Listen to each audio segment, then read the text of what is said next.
when they went to the queen to tell her her subjects had no bread. Do you know what she said? Let them eat cake. Who took the bomb? We're getting screwed, man.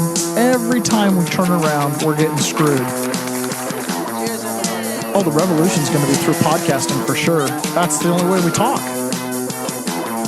It's the little guys that take the brunt of everything. It's got to stop. Peasants, man. We're just peasants. Every one of us. You watch those old movies, you see the peasants in the background with the kings and queens walking around. We're those people. We're those people.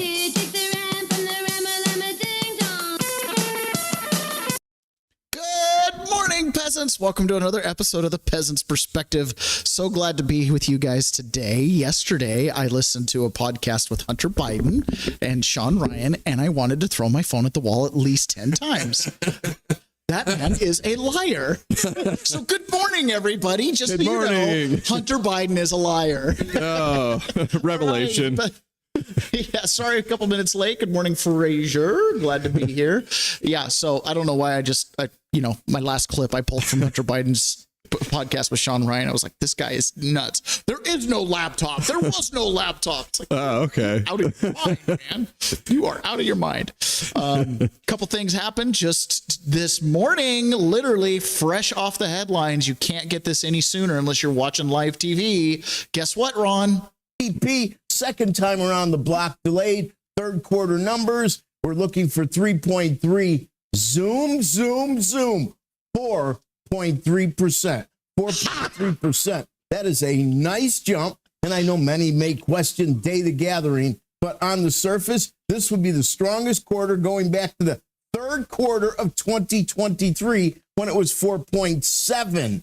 This is strong. 3.5 on consumption blows away the 2.7 we were expecting. That will be the best since the last quarter of 24. On the price index, here's some not good news. 3.8% on the price index. That's much higher than 2.7 we were looking for. GDP. Okay, so let's break that down. So maybe the targets were a little off. Yeah, but the GDP, that sounds so good overall. 4% plus, yeah. Right? Meanwhile, tariffs are going to destroy the economy. Nope. Consumer spending hasn't slowed down one bit, right? What was the other thing? Oh, price index. Price index is fluctuating. It's up. I don't know what that means. I think that means that the prices are actually probably real. That inflation that we're seeing is real. Yeah. Now, everything that was going on during Biden's administration, he mentioned, there's some question on the on the inputs, the data. Well, yeah. I mean, the last 4 years was completely fake, and they caught him being fake. And so there is going to be constant questions about it being fake. So when you're a government agency and you fake something, you can't go, oops, fixed it, we're good now. That's not how it works. Every time. Yeah, every time. Really? How many times have we fixed the FBI? You know what I mean? Every time. Every time. They put a new guy in there. He's like, my FBI is perfect. That's right. Trump gave a pretty good press conference yesterday with Pete Hegseth. Just all range of things. The real fireworks come in when they start talking about taking questions. And turns out, Ron, we're going to have some competition for our labor. But you're going to have to. You can have robots, but you're going to have to get somebody to start those robots, and you're going to have to improve the robots. But we're going to have robotic factories plus manpower. So we're going to have enough. We're going to need the help of robots and other forms of, I guess you could say, employment. We're going to be employing a lot of artificial things, but the beauty is we're going to have more jobs than we've ever. They're coming, Ron. The president's own mouth. He'll be working on a factory line next to robots. Robots are not that new, especially in like auto manufacturing. Everybody's seen the videos on the news where they got the robots going. Yeah, buzzing and stuff. These are just a little bit more fancy robots. These are going to be robots that walk and talk and also do your dry cleaning and walk your dog. Like, these are not going to be your grandma's robots. You know what I mean? Like, we are definitely stepping into the future here. Like, when Elon talks about robots, he's actually talking about bipedal, walking, talking, right. LLM-brained robots. Right, that have names. That have names, yeah. I was watching a video yesterday. They're training robots to do dishes in a restaurant.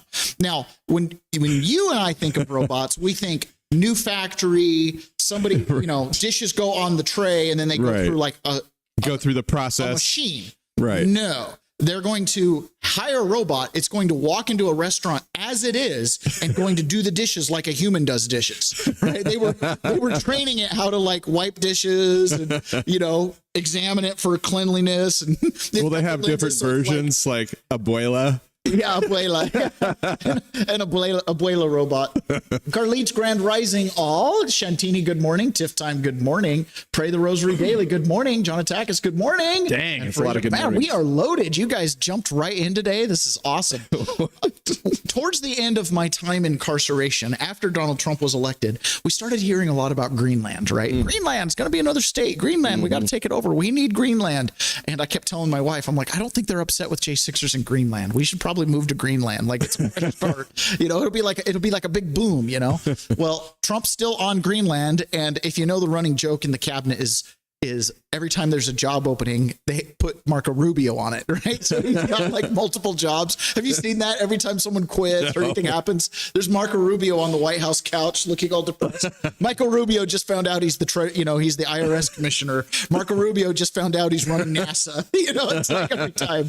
Well, turns out Marco Rubio's got another job title. He's going up to Greenland as a special envoy. The Louisiana Purchase. He said, I'm governor of Louisiana. And he said, I didn't call him. He called me. He's very proactive. He's a great guy. He's a deal guy. He's a deal maker type guy. And we need it for national protection. We need Greenland for national protection. They have a very small population. And I don't know, they say Denmark, but Denmark has spent no money. They have no military protection. They say that Denmark was there 300 years ago or something with a boat. Well, we were there with boats too, I'm sure. So we'll have to work it all out. But he... I love this man. I love this man so much. Well, we were there with a boat too. I mean, if that's all it takes to claim the stolen land, let's roll. I was kind of like the Greenland smell. We got boats. Yeah. He felt very strongly. There's not very need it for many of them. We need Greenland for national security, not for minerals. We have so many sites for minerals and oil and everything. We have more oil than any other country in the world. We need Greenland for national security. And if you take a look at Greenland, you look up and down the coast, you have Russian and Chinese ships all over the place. We need it for national security. We have to have it. And he wanted to lead the charge. So we're making him, Marco, today, a special envoy to Greenland. Greenland's a big... I love it. You look pretty happy. He's like, oh, we'll go. Okay. We'll get Greenland. That I actually do support taking over Greenland as a territory or whatever they come up with. I see zero reason why Denmark should be running Greenland. Well, they're going to have to probably blow up less boats. We have had boats. I love that. Because they had a boat there. It's 400 years. Well, we had boats. I think it's so funny. Okay, another thing too, there's a movie coming out called Age of Disclosure. And so there's been a couple promos, and I just thought this promo was interesting, mainly because when it comes to America's secrets and when it comes to really everything, the whole government operates on a need-to-know basis with its politicians. And I think that's one of the things that we as Americans, especially us red-blooded Americans that believe that, the president is in charge of everything, they don't know everything. And in many ways, secrets are kept from them too. So when it comes to aliens, UFOs, all that kind of stuff, Okay. they're on a need-to-know basis. And this is Marco Rubio talking about it. I think there's this assumption that presidents can walk in the Oval Office on day one and say, all right, take me to Roswell, show me the alien bodies. I want to see the video of the autopsy. I want to see the whole thing, open it up. I think that really is a naive understanding of how our government works. Even presidents have been operating on a need-to-know basis. The rationale, the justification was the president shouldn't know about these things because that way the president always has deniability. All they need is a nod in this direction or in that direction. But that begins to ramp out of control. Frankly, I don't even know if the president would know who to ask. You could go to the director of the CIA, nowadays the director of national intelligence, and ask them. And even that person may not know because those people rotate. But the people 3 layers underneath them that are there for 30 years, to them, it's like I've seen these people come and go. And unless they ask, I have no obligation to tell them it exists. Age of Disclosure. Yeah, so that'll be fun. Who knows what they're going to disclose? Let me see the bodies. Nothing. What's going on? That's actually an interesting thing there, right? He's like, the people 3 layers below, they're there for 30 years. There's a certain personality type that goes there. These are the personality types that don't need a lot of, attention. They thrive on control. They thrive on process. They thrive on using the process as their deity. And what I mean by that is they'll use the process to punish other people. Does that make sense? Like it's an authority thing, and they're everywhere in a government that gets to the size of our governments. I mean, these people find yourselves in your local county. Go walk into your local county office and go find out how long like the clerk recorder has worked. It'll be shocking. Shocking. Something I'm going on. It was probably years. I'm going to guess here that most no matter what we do on the political side, we find ourselves on a need to know basis. One of the things that really stunned me, I was working on a development out in Clallam County. It was an RV park. It was good for everybody. Every elected official wanted it. Everybody that was anybody was like, this is great. This is good population for the county, right? But we were getting all kinds of resistance from deep in the bowels of the health department and the building department. And it was people that even though I interacted with them all the time, I didn't know who these people were. And we had to I hate to say it, but we had to bludgeon them with their own code to be like, look, you can't just say no, right? Like you don't have a leg to stand on. We had to have special meetings where people that I'd never met were like, well, this isn't the way we do it. It's like, well, it's not what the code says. You know what I mean? We ultimately got the park put through, and it took a long time, but we started to find things like emails from deep within the bowels of the county telling people that they couldn't have off-grid setups because it's bad for the collective. That word was written by a county official. It's bad for the collective. What collective? Are we the Borg?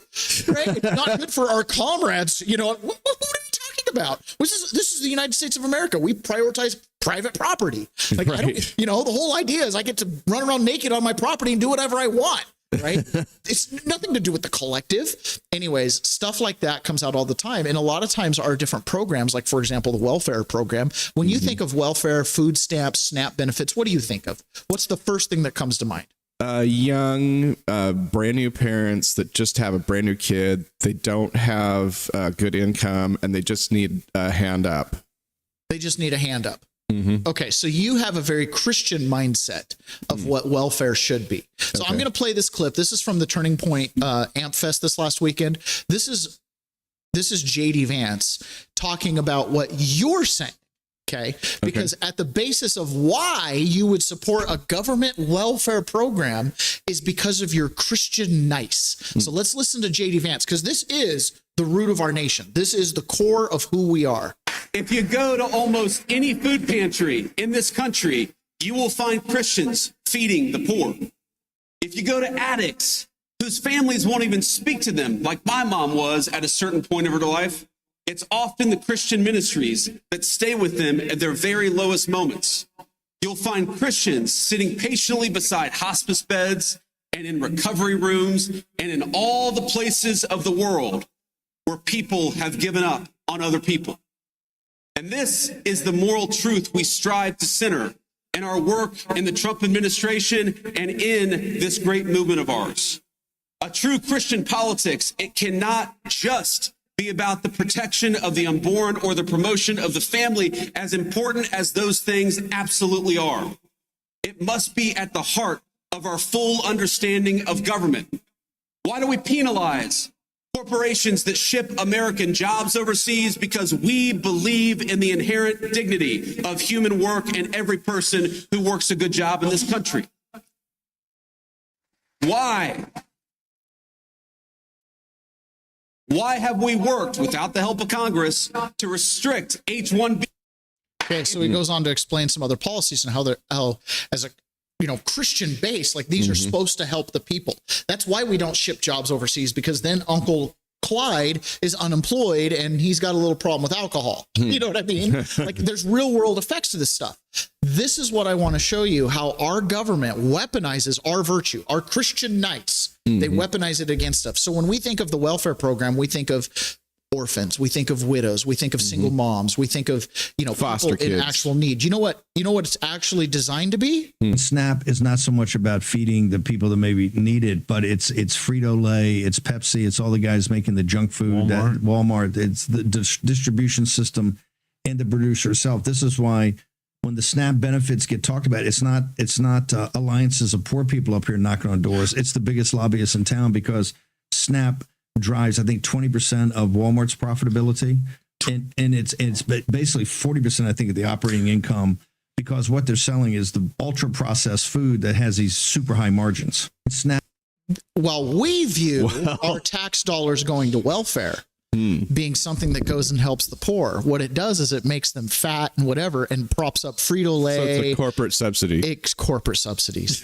Walmart is the biggest pusher of minimum wage. You know why? Because when they push minimum wage, and I know this because I had a guy who actually worked HR at a grocery store, a big chain here that is, everybody loves this chain. Okay. It starts with a W. Let's put it that way. And it's not W-A, it's W-I. So you deduct. But he worked in HR. Okay. And he'd worked at that place for many, many years. He'd actually had a couple transfers, and they love it. It's, they talk about it being employee owned and all this stuff. But I was like, so what's your job? He's like, well, when somebody gets hired, part of the onboarding that I do is I apply for government benefits for them. So part of your wage in their mind is SNAP, is CHIP, is Section 8. Okay. They do that. And Walmart has the same thing. Right? Yes, keep wages low, but give us some benefits, which, by the way, mostly get spent here in our own stores. Do you see what I'm saying? That was his whole job, Ron, was to onboard employees into government benefit programs. Oh, no. Right? This is that third tier of people who are going to be here for 30 years. People should only be getting enrolling in the program on a need basis, not on a programmatic basis. Should be. Okay. Should be. I'm going to show you this here. This is both funny and devastating. Okay. I was a high school debater. Right? I loved debate. I did policy debate. Policy debate requires you to do a ton of reading, a ton of research, and you basically develop these viewpoints or these arguments. And when you start a debate, it's like one person goes on offense and one person's on defense. One person presents a case. The other person has to break it down. And it's supposed to be policy oriented, right? Lincoln Douglas can make it more personal and kind of more, rhetorical, but policy debate is like a chess game. Let me put facts on the board. Dissecting the argument. And it's done very quickly. Like, when people say I talk fast, this comes from my high school debate days where you have to read pages of information as fast as you can possibly read the pages of information that you got to get out. You got to read all the information, right? You just read it as fast as you can, because it's not about coherency. It's about the argument. So this right here, the caption is, this is not an SNL skit. This is DEI in action. You prepare your son or daughter for an actual debate and they lose to this. They ask you what happened. How do you respond? So this was the debate champions, and it shows a clip of their debate. Now, there's a little bit of N-word in here. That's okay, though. So this is not SNL. This is not SNL. This is an actual policy debate. Towson University's debate team wins, claiming an historic win.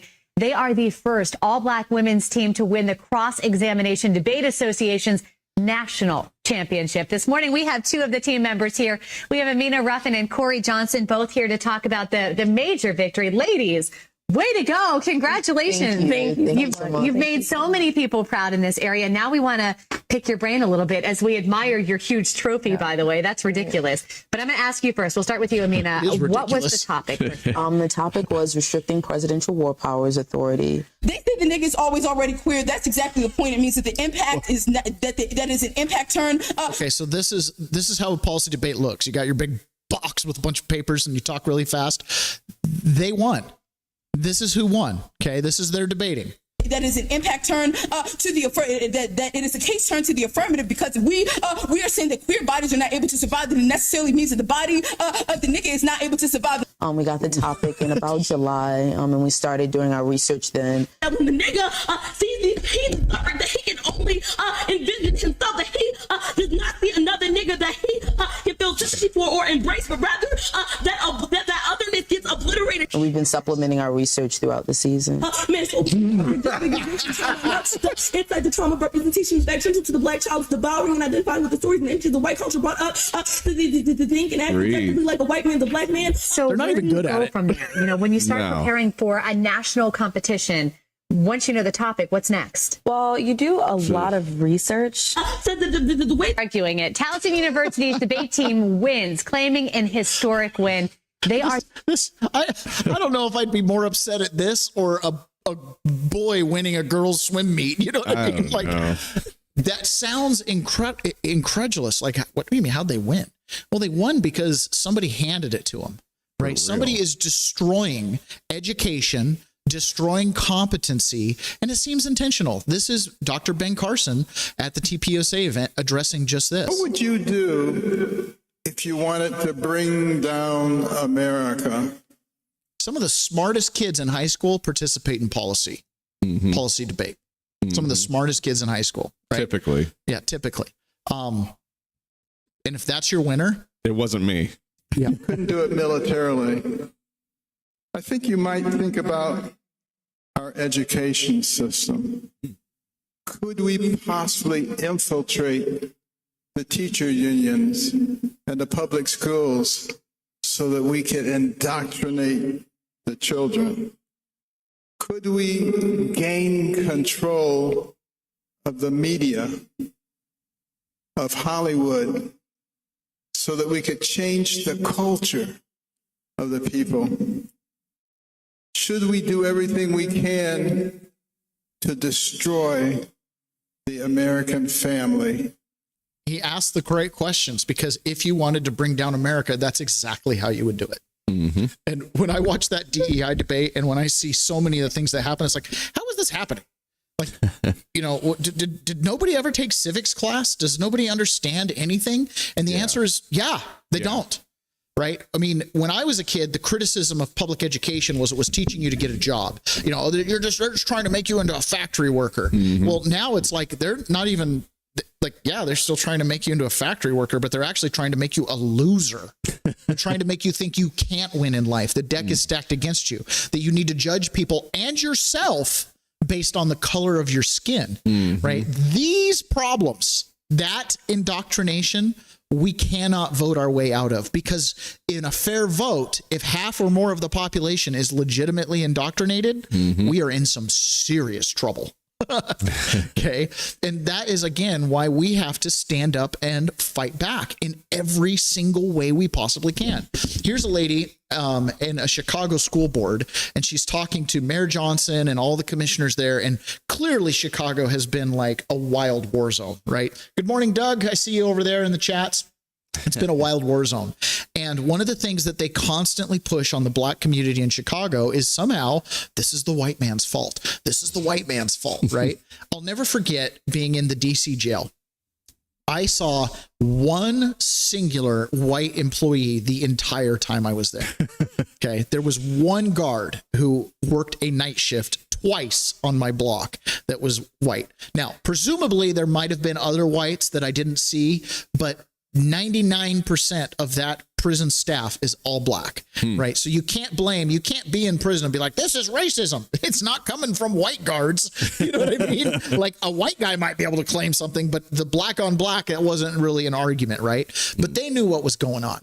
I'll never forget, one of the guards was telling me we were having trouble getting books in there. And he goes, well, have your people on the outside call up. And he goes, I'll tell you one thing, when someone calls up from the outside and it's that articulate white voice, these people will jump around because they know you guys know how to complain.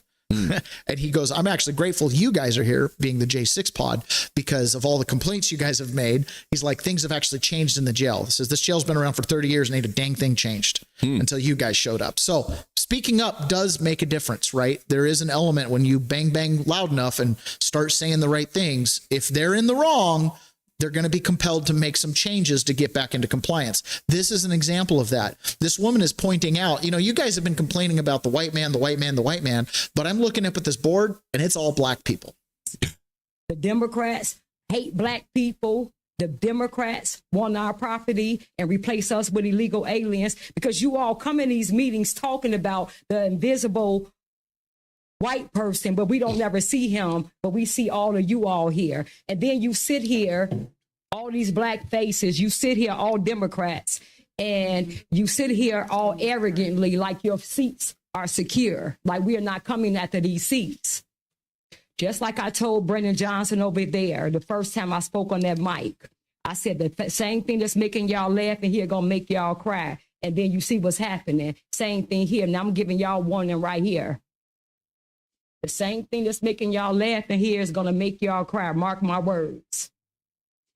See, y'all sit here too comfortably, thinking that everything, black people stupid, that we don't understand what's going on, that we're going to vote blue no matter who. And all y'all got to do is use a race card. All y'all got to do is call white supremacy, the white man. But we're in a heavily Democratic city from top to bottom.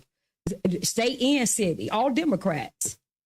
So can we say that the Democrats are racist white men or white women? Who is it? Because this is what y'all telling us. So I'm letting you all know, Chicago flips red. We are not paying these taxes. We are calling for a boycott on these taxes. Nobody is playing this game no more. We won't pay our taxes until we get a forensic audit on where all our money is going. We're demanding that. We're asking President Trump to send the feds here. 30 seconds. The DOJ here. We need a forensic audit on where our money is going. We are not paying no property taxes. And we are calling for a boycott. And we're going around to every ward in the city and calling for it. You all going to learn to stop playing with us. And you all going to learn that you all work for us. And none of these seats secure. And we coming for those seats. And you can sit there like you sitting there, like you unbothered, all of you all. Yeah, but you getting up out of Next speaker is the one thing, the thing that the government cannot calculate, and while they try to take advantage of it, to great success, by the way, is your Christian nice, right? Because one thing that goes with the Christian is, while we will let you take our money in the form of taxes for welfare to help out the needy, that, in my neighborhood, everybody's fed and nobody's starving. So, I want to help the poor. So, okay, yeah, take some of my money and you can give it to the inner city, or you can give it to, Ukraine or starving kids in Sudan. You know what I'm saying? Like, sure. You're weaponizing my Christian nice. But once we realize that we've been taking advantage of, this is the other unique characteristics about Christians. Yeah. The truth will set you free, even if it means your death, right? That is the thing that governments hate about Christians, is they are wildly resilient. And it's not just Christians, it's people who have that Christian attitude, right?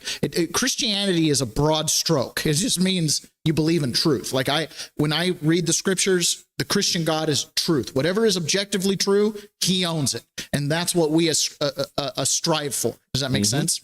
So one of the things about that is when Christians see an injustice, and when they really know it in their bones, they stick with it. And one of the things in 2020 that so many good Americans saw, that paid attention in high school civics, right, and actually understand representative government and democracy and things like that, they saw an election that didn't go right. And 5 years in places like Georgia, this is what Steve Bannon's talking about, like a dog on the bone, they've been on it, and now they've uncovered all of the fraud. Nobody can look at that Georgia election now with their own admissions and say that 2020 was certifiable, or that even Joe Biden won. And this populist movement is people that are prepared to roll their sleeves up and commit. What's your task and purpose? Well, it's to save this republic. This republic will be saved. The heroes in Georgia, and they are heroes. Folks, this has been 5 years. 5 years. You know how easy it is to quit? You know how easy it is to say, I just can't do this anymore. I got to. Not for a Christian. Because our God didn't quit, and he carried his burden to the cross. All the way. All the way. And that is the thing they cannot calculate. That is the reason that governments, plural, over time have hated true Christianity. Because there is no price that's not worth paying. I want to play golf. I want to play pickleball. I want to, take up pickleball. I want to do something. But I can't do this anymore. I can't do it on my spare time, and I'm putting money in for travel and all that. I can't do it. Georgia, which has this big Republican apparatus, you got the RNC, you got all these fat cats running around, and they're this, and they got titles, and they're going to these conferences, and they're talking, on TV and talking. No. This populist movement goes back, just like in the revolution. It goes back to a collection of people that are just too ornery to give up because they said, this is not right. That was. And on that alone, this is not right. It's like what J.D. Vance says. When everyone else gives up, the Christian shows up at the addict's bedside, right? When everyone else gives up, well, this isn't right. The golden rule. Do unto others as you've had them do, as you would have them do to you. That was cheating. It's not right. Well, you benefit from it. You won office. It's not right. Well, you benefit from it. Look at all the jobs that Kemp is bringing in. And, now we've got Hollywood 2.0 over in Atlanta. I don't know if I want that. It's not right. That's what drove Trump to come back. And as imperfect as we are today and everything that we're working on, I realize people are very frustrated. It's at least directionally, we are moving in the right direction. We're not getting enough done. We're not getting enough done quick enough. And there's so many other problems. I got that. But this republic is being saved by the work of these heroes in Georgia. If you watch the Fonnie Willis thing over the last couple of weeks, and it's not getting any coverage. Okay, because the mainstream media doesn't want to touch it because then you're going to the heart of the system. It's jaw-dropping. And think about it. She was sending Trump to prison, but she broke so many people. Hell, it's one of the reasons Rudy went bankrupt. Rudy's beautiful, 16-room apartment in New York City, I think he had to sell and didn't take any cash out of the deal because he had to pay it off to other things. You folks in Georgia, you're simply heroes. You're exactly like that revolutionary generation that has come down and had the back of Hamilton and had the back of Sam Adams and had the back of Jefferson and Washington and the militias and the small Continental Army. It's just incredible. And it's when you look at what went on, it is so awful on so many other levels. And that's why with Harmeet Dillon, these guys, stop. I realize you got to go to court and there's rules. Send the frickin' marshals down there and just grab the ballots. It's time now. You got to take hard action. These people for 5 years have been hammering away. And you people are heroes. You're American heroes. You tie directly back through every patriot's grave to the revolutionary generation. That's simply what's going to save this country, not TikTok, not influences, no. You. This is the manifestation of populism. It's the manifestation of populism, specifically Christian populism, right? We are a Christian nation. Whether or not you're a church attender, whether or not you have any dogmatic beliefs or anything like that, it's just simply an allegiance to the truth, which is the avatar of the Christian God. That's the point. It's the creator incarnate. It's truth itself, right? Above all, everything else, above nation, above tribe, above family. I come to divide father against son and sister against mother, right? It's like he comes because truth is a sword. That is what we have to take into account, each and every one of us. What can you do today? I don't know, maybe homeschooling your kids. Maybe that's the answer. Pull them out of the indoctrination so you don't contribute in mass to societal cancer, right? Maybe reevaluate how you pay your taxes, become really good at tax avoidance. I don't want to encourage tax evasion, right? But we're seriously considering not putting our daughter in school because we witness and recognize that she is full of life, has such a vibrant spirit, and we just know that the kids just get broken. Yeah. They get broken like you break a horse. You go through that system. One of the things I am most proud of is the fact that we have homeschooled our kids. And one of the most things I'm most grateful for is that the people, plural, literally hundreds of people, came to my wife's aid while I was in prison so that she could continue to homeschool while I was there. And I know because people sent messages like, that's more important. Yeah, so I might need some notes from you on how to do that. Yeah, well, she's the one to ask. All right. I just pay the bills. But again, what can you do? I don't know. Find your truth. Find the thing that you're willing to take to the end and go do it. One of the things that's going on, in regards to this big, huge, grand conspiracy case, right? This treason on America is John Brennan is the target of this grand jury down in Florida. Well, his attorneys are big mad. They don't like it. So they wrote a letter to, let's see, who'd they write the letter to? Judge Cecilia M. Altonega, who was a judge that was appointed by George W. Bush. Okay. Dear Chief Judge Altonega, we write you this letter to honor to your honor in your capacity as Chief Judge of the United States District Court of the Southern District of Florida.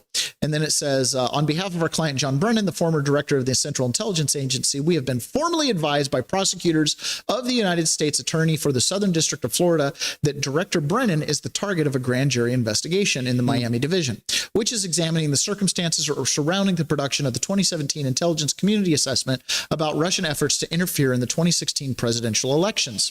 As explained below, it's become clear that irregular activity is taking place. Now, when you can't go after the facts, what do? Go after the venue, go after the jurisdiction. This is the James Comey play. Oh, Halligan was not lawfully appointed, therefore the whole case gets thrown out. Gosh, wouldn't I have loved to have that as my defense in January 6th? Yeah. Hey, I'm not from D.C. You don't have jurisdiction. Yeah, right. Right, is taking place in connection with the grand jury investigation, which is affecting our clients' rights to a fair and partial treatment by the criminal justice system. One example is the violation of grand jury secrecy rules by the information about the investigation is being leaked to the media.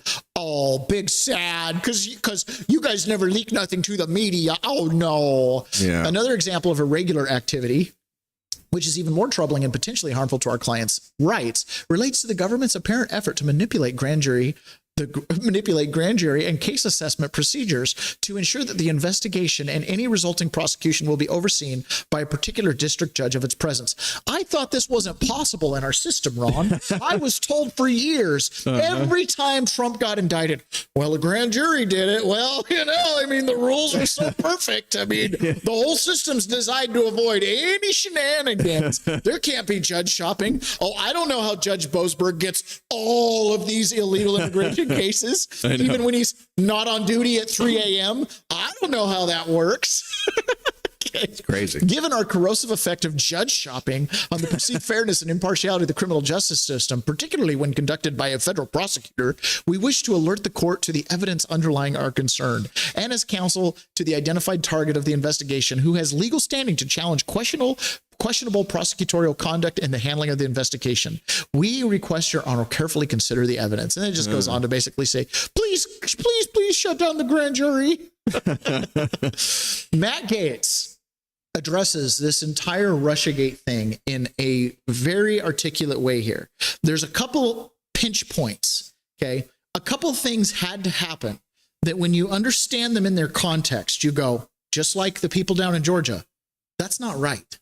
Like something's wrong about that thing that had to happen. Something had to happen that isn't right. There's a handful of these moments through the Russiagate and then onto Ukraine Gate and onto the... Can't quite put your finger on it. Can't quite put your finger on it, but you're like, something had to not be patriotic. Something had to not be true. Something's wrong here. And Matt Gaetz points out one of these things with regard to a guy named Professor Misfud, who, if for those that are deep into the Russiagate thing, he was kind of one of the ones that was letting certain people know that there was some hairiness with Russia and Trump. And how did he know those things? I had a recent conversation with CIA Director John Ratcliffe, and I like John, but I chastised him for not answering some of these like fundamental questions. Like Joseph Mifsud was this professor who was drawn into an intelligence operation against the United States. He was drawn into that operation either by the United States or one of our allies. How do we not know the answer to that question?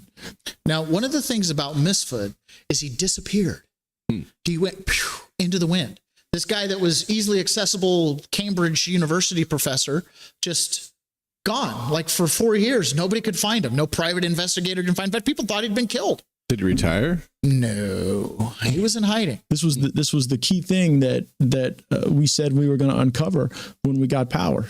And I know they got a lot of work to do to keep the country safe, but I would encourage the director of the CIA to really tell us the CIA's role. What's the answer, do you think? Well, I believe that some of this crowd in the Obama administration knew that their direct management of an asset against the Trump administration would create paperwork, payments, complicating things that could be found out. And so they went to other European countries and said, you do us a favor, we do you a favor, but the favor we want from you is actually to go against our country, our presidential candidate, Donald Trump.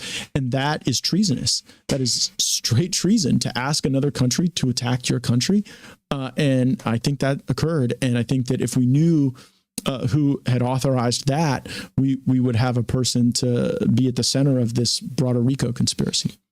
Yeah. And traditionally, it's been Britain and France who play that role. Huge intel presence in Italy as well. Which is where it actually came from. That's where Misfit was out of. So, what's the consequences for treason? I've been told this many times online because, I don't know, but I would assume it's death. It's pretty gnarly. Yeah. Death is on the table, right? Okay. So, our government, somebody in the intelligence agencies asked somebody to attack our country on behalf of a political narrative, not in the interest of the United States. Obviously. Good reason to go into hiding. Good reason to disappear. Good reason to bark. Good reason to stick with the story till the end because you can't just go, oh, mea culpa, sorry. That's just a little light treason. We do it every day. We were also doing it against Hillary and Ted Cruz and others. Like, do you see what I'm saying? Low-cal treason. Yeah, it's just low. It's just low. Whatever, It's not like me where I'm like, I was trying to redress my grievances at the Capitol with elected officials where they're at, right? Oh, no, that's treason. No, I was trying to exercise First Amendment. This dark alley stuff, going over to another country and getting their intelligence apparatus to be weaponized against the United States, that's like, I wonder what Benedict Arnold would have to say about this. You know what I'm saying? Another situation too, and again, keep your friends close and your enemies closer. This is Todd Blanche, who's the number 2 at the Department of Justice. He's the deputy director of the DOJ. And there's been a lot of complaints from people like Peter Tickton and Patrick Byrne and many others that Todd Blanche is kind of holding up a lot of accountability. He literally became a Republican after Trump was elected.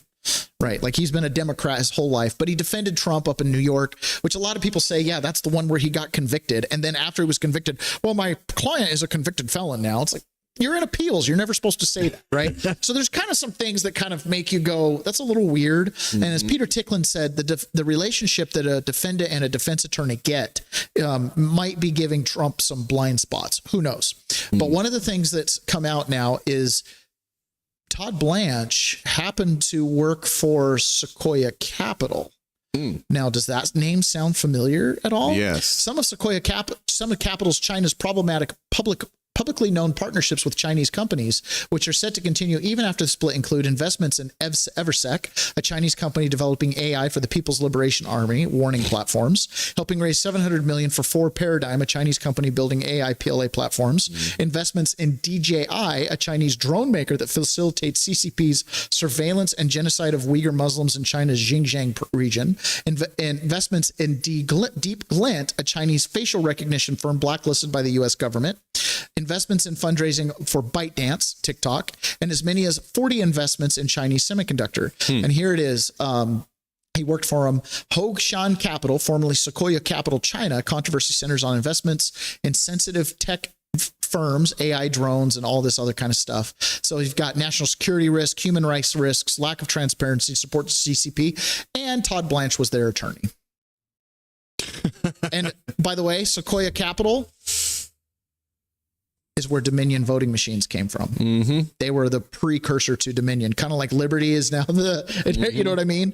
So that's the number 2 at the DOJ. That's the one who doesn't want J6ers to get compensated. That's the one that doesn't that wants to kind of slow roll Tina Peters getting out. He's got tie-ins that should be looked at. We should at least be aware of, you know what I mean? Yeah. Here is down in Georgia. This is last year. There was a lawsuit. So this is 2024. This is not new, Liz Harrington. It's not new. This is from 2024. And this was, again, all those patriots down in Georgia that just would not give up this 2020 election stuff. Where did these ballots come from? Where did the tabulators come from? And for a long time, the people who have been into the machine fraud have been told to shut up, right? Paper ballots, insecure mail-in ballots, those are the places we need to look.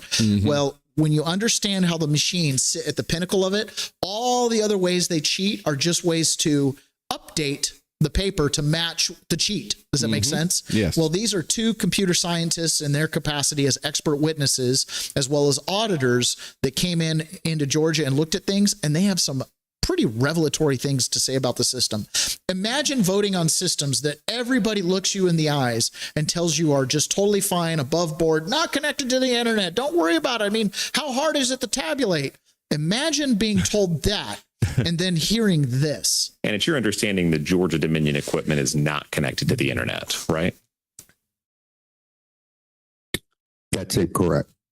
So you believe Dominion voting system components in Georgia are connected? From unrelated Dominion documentation, I can specifically tell you that there is connection.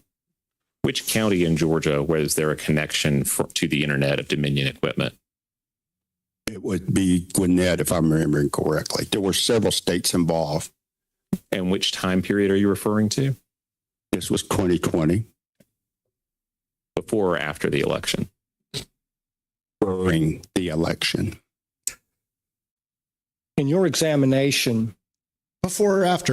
During any of these Dominion systems, have you seen any indication of non-election personnel remotely accessing a Dominion system? Yes. Can you tell us about that? I too have reviewed a series of emails produced by Dominion in which they're discussing remoting into Gwinnett County, Georgia. You also mentioned Dominion remotely connecting to election systems, but you don't have any evidence that occurred in Georgia, correct? There was one county. I've seen a lot of Dominion emails. I've had to translate Dominion emails from Serbian to English to verify the technical questions I was being asked about them, to verify that it was translated properly. So it's your testimony that there is evidence of Dominion remotely accessing Georgia election equipment? Yes, on the one county. It was included with stuff that I was researching and reading through, considering Colorado. Michigan was also involved, and there were other ones. To your understanding, is Dominion able to remotely connect to these election systems? Yes. Are they able to do that without detection? Yes. And are you aware of any instances in which that has occurred? Yes. Can you identify those instances? One would be the Denver, Colorado server was requested to grant Belgrade, only Belgrade. I did search. There is a Belgrade, Montana. Again, so Belgrade, Serbia, obviously, right? Would Montana need to connect into a Colorado file transfer server as part of the election system? And there are other components and things that were done in the background concerning the database and the configure of the database server that still do not have an engineering change order, because if somebody works in an operational environments for a lot of different things, what I will tell you is sometimes things break or you have a problem and you have to fix it. And you submit a change request, or in this case, an engineering change order that's retroactive, right? Like a work ticket. Want to go back and make sure that you record the process so that you have change management and integrity of the system. If you do not record changes, you lead yourself down a very bad road. All right. So and they didn't record the changes, but they saw the changes. The election thing is one of those topics that's so big that you couldn't cover it. It's too big to cover. Right? 40,000 affidavits in one state, 20,000 in another, witness testimony like this. I can't even remember what county this was in, but there was some small precinct that had, 179 registered voters. As one of those precincts where you go vote at the local elementary school gymnasium, right? There's 179 voters, and there's like a town council, and a husband and wife, one of them is running for one of these offices, and they both voted for themselves, or whichever who was ever running. Sure. And when the election tally came out, they had 0 votes. And they're like, well, we know that our cousin and our neighbor, they all promised to vote for us, and we're damn certain we voted for ourselves. So they went to the county and they said, hey, we voted. And we're showing a 0 on the tabulator. And so they said, oh, so they ran it again, and it still ran 0, but it gave a different output again. So then when it gave a different output than before and 0, and they confirmed there were ballots with their name checked off, then they did a hand count and realized that they had won the election. Not 0 votes, Ron, won the election. Yeah, I kind of think that's how all of them are going. And it was a tiny little county, right? And it was a tiny little county where the election officials were like, we can just count them right now. And they did. And they were like, what are these machines doing? Right. It was that there was Dan Perino. OAN used to be on cable news. One American News Network, OANN, was on cable news. It was on DirecTV, Dish Network. I could tune in at my house. They showed Matt Perino up in Michigan with a machine, and he put in 10 ballots, and he got out a result that was different. The next day, their licensing got pulled, and they lost their contracts with DirecTV and Dish Network and Comcast, and now they're an internet streaming service. Huh. Crazy. Everything doesn't matter. Nothing matters in our government. Everything is fake if the elections are rigged. Everything is fake. And I tend to believe that if we did a hand count in every county, we would have very similar results. We want to believe that, right? But we have to be conscientious that this has been happening so long. And this is why we have family members who have TDS syndrome. This is why we see people still 5 years after COVID wearing masks in their cars alone.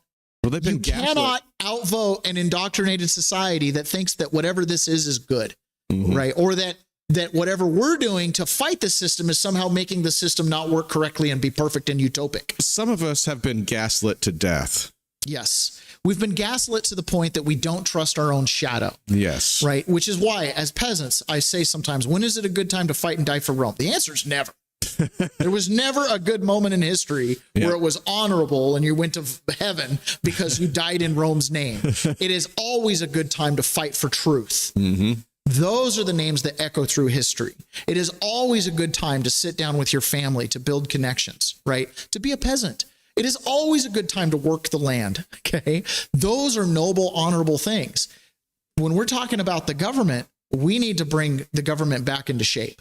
And how do we do that? By being persistent, by continuing to talk about this stuff. There's another story, this was just yesterday. FBI raided Secret Service agent home and tax fraud probe. Now, anybody who knows me, I'm not like, pay your taxes. But here you go. FBI raided Secret Service agent's home in a tax fraud case. Allegations smack of similar fraudulent charitable ploy to help poor youth as in Minnesota. So some Secret Service agent is at the center of this. This is bigger than the 2012 Colombian prostitution scandal, one source told RCP. Now, one of the significant things is this person happened to be on J.D. Vance's protection detail. So we're trusting someone to protect a guy that's a heartbeat away from the presidency with his protection and care, who is committing fraud on the government. So where do his real interests lie? Self-preservation, maybe? If somebody came to him and said, hey, it'd be really sad if, J.D. Vance didn't get assassinated because, your taxes might get leaked or something like that. Do you see how bad this gets? Right? You talk about a Praetorian Guard in Rome and how the Praetorian Guard picked who the Roman generals were because they were the ones who could protect them. Well, if your Praetorian Guard is corrupt, if your elections are bogus, if you've got deep staters that won't tell us about aliens and UFOs, your foundation is built on sand. Your foundation's built on sand. Exactly.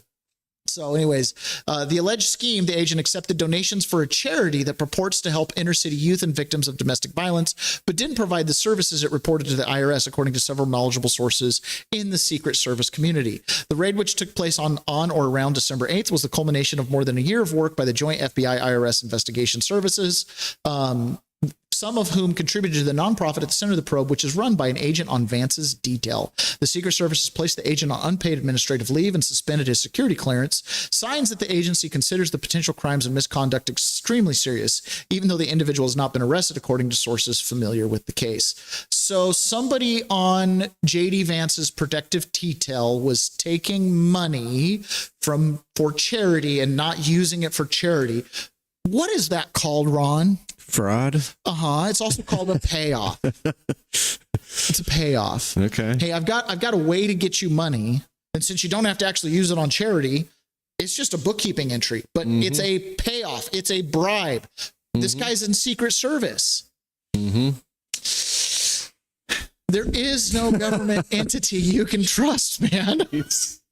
Now, something that really breaks my heart and is part of the reason chair to come. I feel like I'm sitting down in a hole. This chair slowly sinks over time. One of the things that happened, Douglas Wire says, I prefer to suffer on the side of truth than to benefit from a lie. Yeah, I think we would all like to say that. That's until we run into it.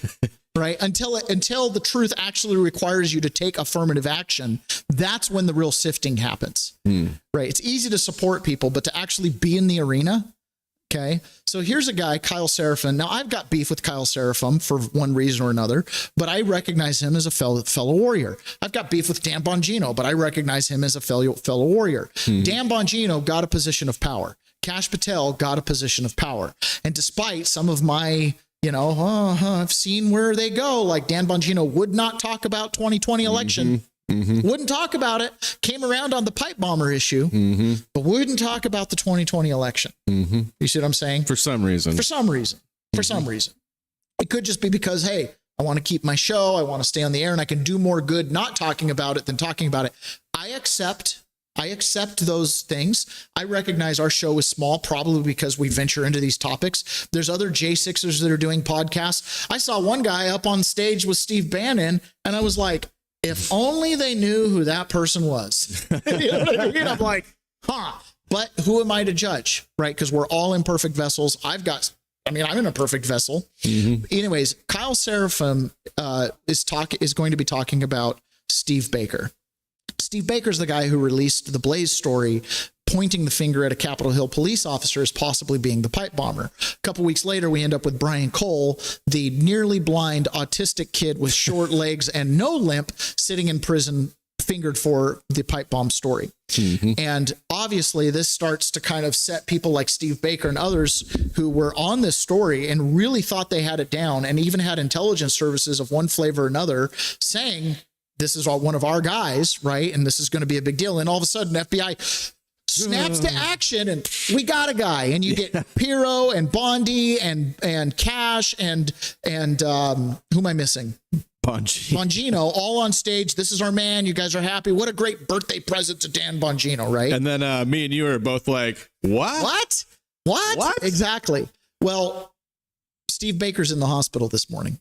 Second, and we're running a little bit late here on the program, so I appreciate your patience. If you're watching live and if you're listening in the replay, you didn't know any better, but we're about 20 minutes late.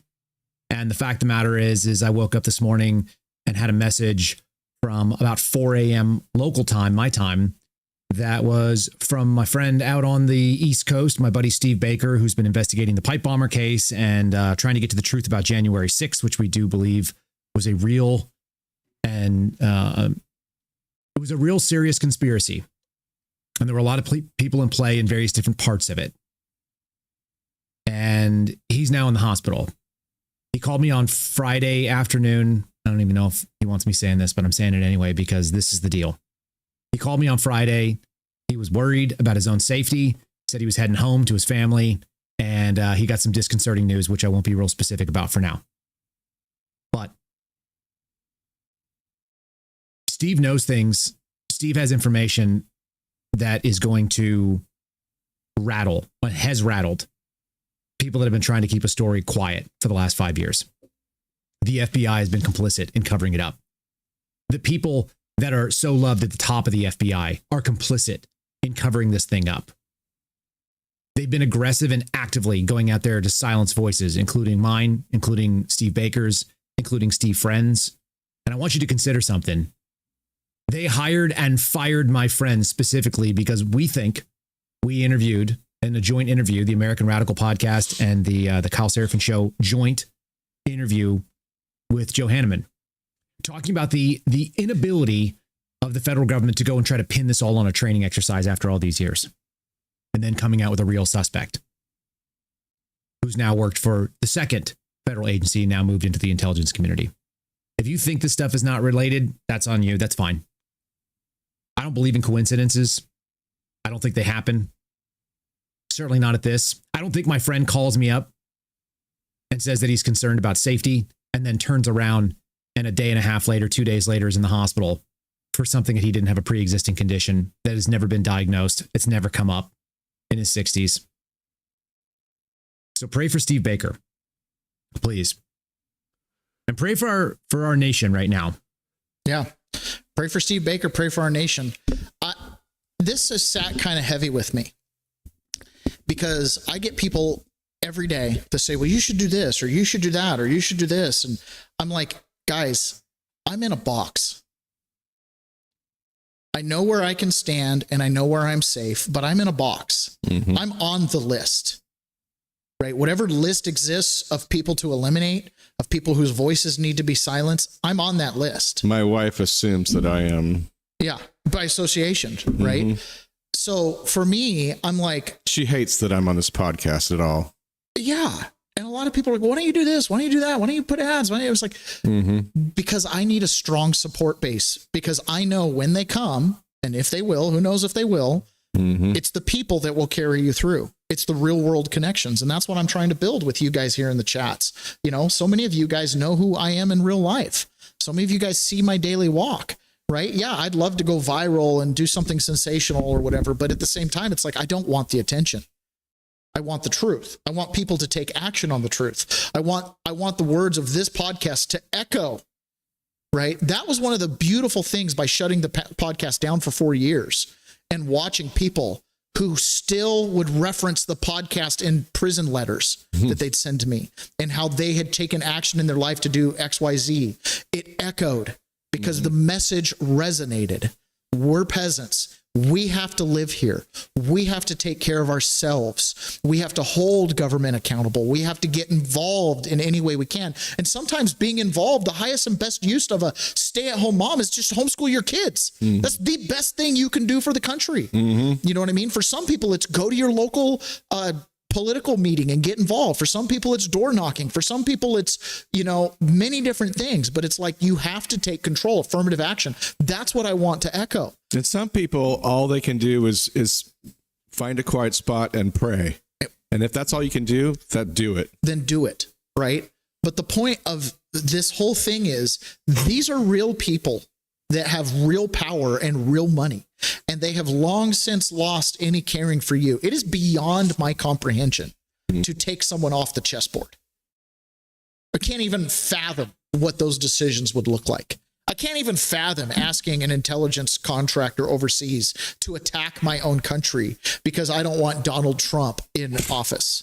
So madness. You know what I mean? I can't even fathom this stuff. I can't even fathom working for the Secret Service and taking payoffs that are funneled through nonprofits, therefore tax exempt, tax free, blah, blah, blah, blah, and not helping kids with the money. I can't even fathom that. I think 10 years ago, I would have pictured in my mind, if you worked in the State Department or you worked for Foreign Service, or if you were, you know, any member of the government, you were like stake president quality.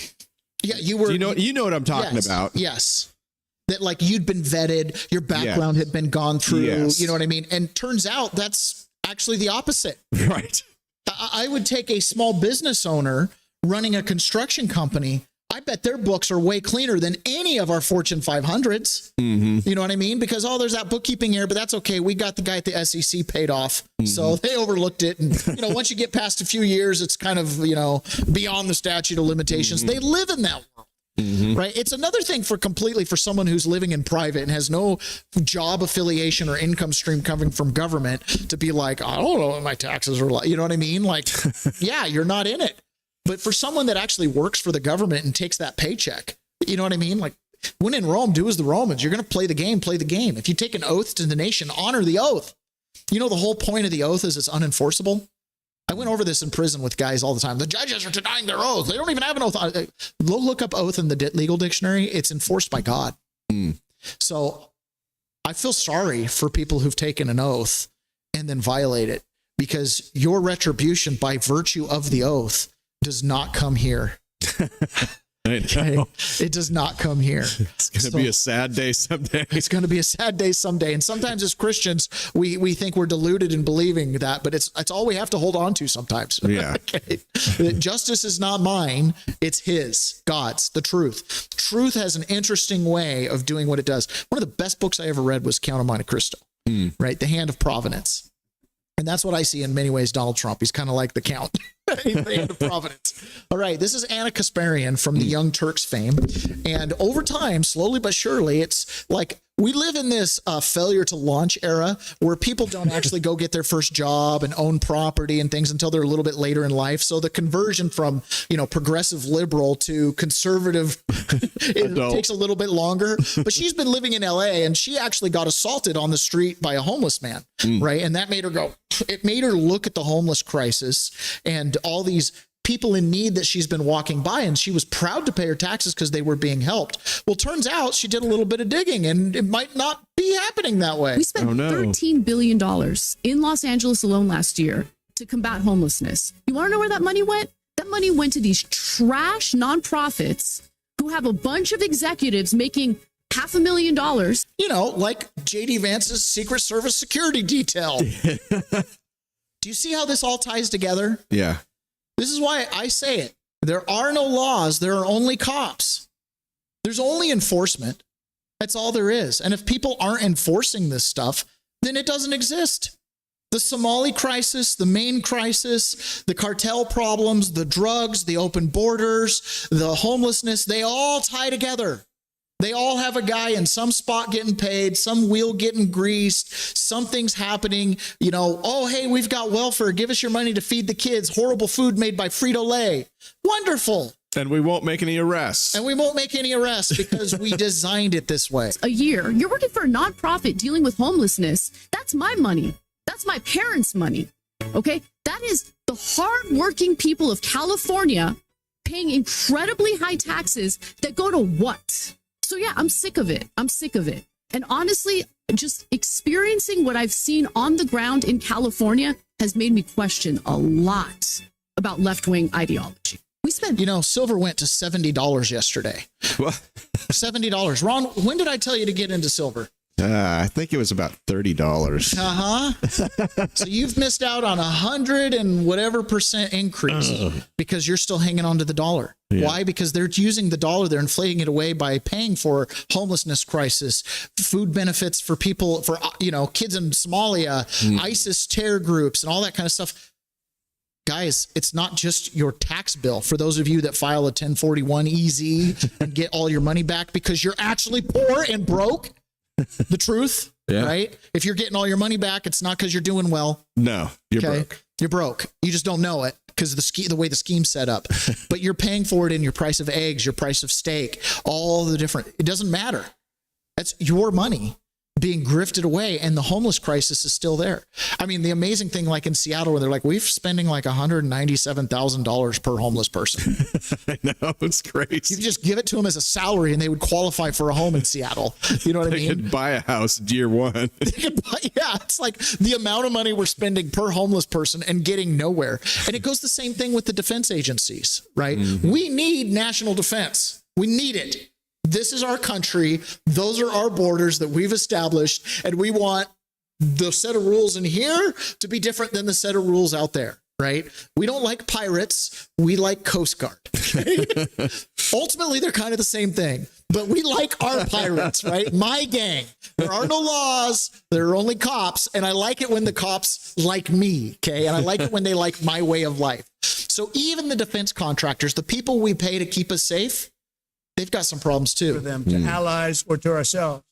Takes too long. The only way they're going to be able to deliver them is if they build new plants. They don't want to build new plants because that's expensive. So we're going to be discussing production schedules. We're going to be discussing CapEx spending. We'll be discussing the pay to executives where they're making $45 and $50 million a year and not being able to build quickly. They're going to make that kind of money. They have to build quickly. So these defense contractors have been taking these huge contracts, and there's been, high compensation, and then they can't fulfill on their obligations because they can't go to market because they didn't invest in a factory, and so they still have these open contracts. Maybe because they didn't have enough capital because they were taking big salaries. So we need more money. It's a constant cycle. And Donald Trump's like, yeah, no, we actually do need you. You know, only Boeing can build a Boeing. Okay. Yeah. And so we need you to build them, but we're going to have to start micromanaging where that money's going. Again, we make the best equipment in the world, but they don't make them fast enough. And we're going to be also discussing dividends. We want the dividends to go into the creation of production facilities. So we'll be talking about all CapEx, dividends, and the pay. We're also going to be talking about buybacks. They spend so much money on buybacks. They want to buy back their stock. I don't want them to buy back their stock. I want them. Yeah, so we pay them a government contract. And what do they do with the money? Instead of building a factory, they buy back their own stock and do high executive compensation. To put the money in plant and equipment so they can build these planes fast, rapidly, like immediately. I mean, I have sold more planes than any president by far, times probably 20. So every time I go someplace, I sell 100 planes. That include. He's literally outpaced Boeing's capacity to make them, which is like, you're going to have to build more factories. They're like, but we had a stock buyback schedule. Some of these big defense contractors have publicly stated they want to go private again. They want to buy back enough stock to go private, right? So that they're not as accountable. That's scary. That's scary. Tiff Time says puddle pirates in reference to the Coast Guard. Now, one of our listeners is retired Coast Guard, right? I love the Coast Guard. They're like, we've talked about this before. They're the military service branch that are like legit non-combat arms, national defense. I love the Coast Guard, right? They're going to be there in your time of need. More than any other branch. The Army ain't going up to the Bering Strait to pull you out of the ocean. So one of the things we have to be conscientious of is I believe there is a significant spotlight on the election machines, the election apparatus. Donald Trump has teased out that we're going to have more and more information coming out about the elections. Beware of the replacement gimmicks. Okay, there are going to be replacement gimmicks. They're going to want to go to different types of machines. They're going to want to, we're going to recertify them this way or the other. Beware of that. One of the other things to beware of is mail-in voting, lack of transparency on signature matching, right? Beware of the details. The devil is in the details. And one of the places that the Democrats are starting to pivot is they want us to start doing ranked choice voting.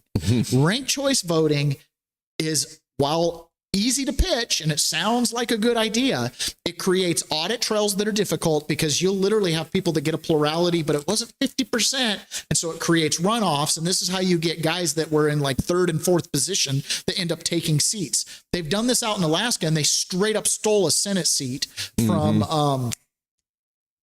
what's her name? Sarah Palin. Or a House seat. They straight up stole a House seat from her through ranked choice voting. And you know it's a bad news deal when someone like Jamie Raskin thinks it's the best thing ever. I believe that ranked choice voting will dramatically reduce negative politics in America. And like that. Okay, that's us. Ranked choice voting will dramatically reduce. No. Okay. No. Again, let's hear them out. Dramatically reduce negative politics in America and promote positive politics. Now, why is that? So say the three of us were all running to be the senator in Vermont. Okay. So right now, the incentives are, I've got to trash these two wonderful candidates, even in my own primary. And you'll do it if you have to. And I would do it if I've got to, right? And everybody's got skeletons. And so I'm just going to spend all my time making them sound bad.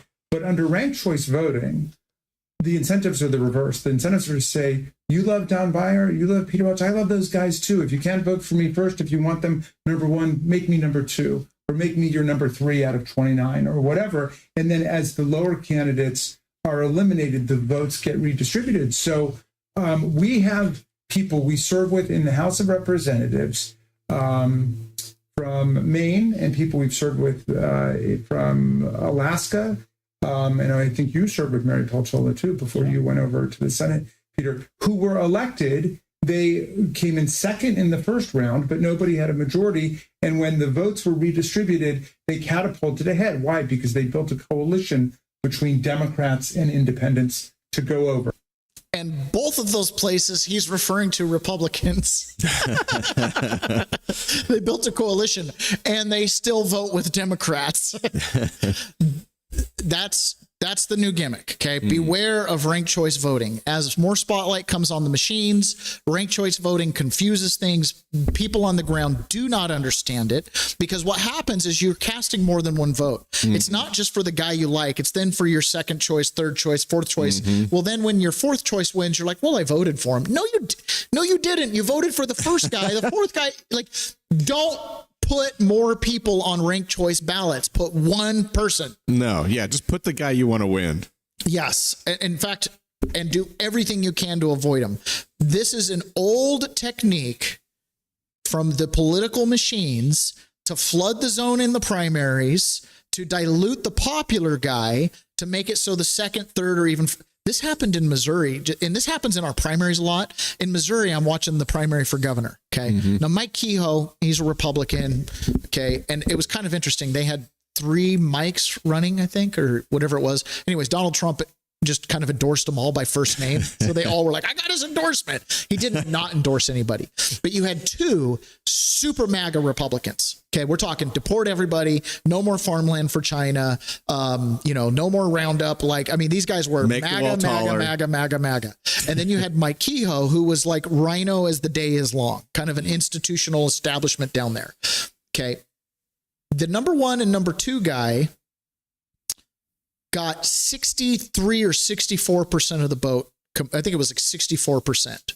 So they ended up with 32% each, and 32.8, 32 point something. Mike Kehoe ended up with 33% of the vote. Mike Kehoe won because the other 2 candidates got 32s. They got split. Even though that constituency, the MAGA constituency that couldn't tell, there was zero daylight between the 2 guys other than personal insults. Okay. Zero daylight policy wise, 64% support, lost. And we got the rhino guy at 33% because 33% of our party still didn't know or something. Because we're this dumb and getting abused. Yeah, we're dumb. Now, if one of those candidates had dropped out, they would have run away with it with probably 45, 50%. Because, there weren't going to be that much that were going to go to Kehoe from those 2 guys. But that was a great example. I was like, you guys did it to yourselves, right? Both of you guys were super excited. One of you should have just said, I'm out. Like, we're the same, right? But they both had their reasons to stay in, and they should have. But Mike Kehoe ended up being the governor of Missouri, and he was not the better of the 3 candidates. On a different front, Nicole Shanahan was on War Room, and she is telling you something that I've been saying for a long time. Guess what, Ron? The dirt is healing. I am very pro-science. In fact, we are just on the frontier of probably one of the most exciting scientific discoveries, which is the soil microbiome.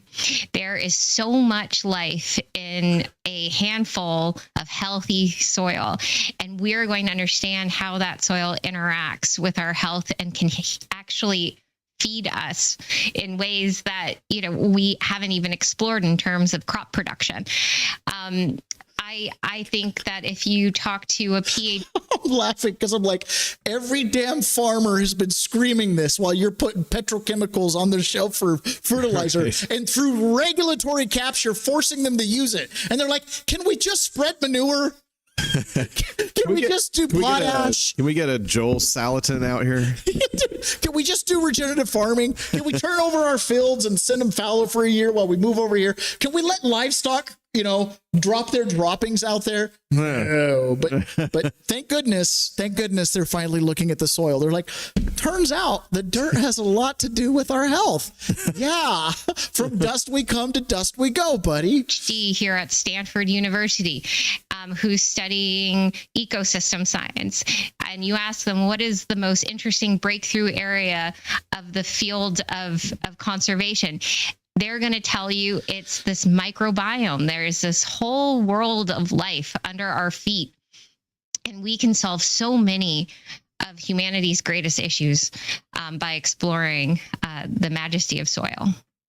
I feel like there's this big fat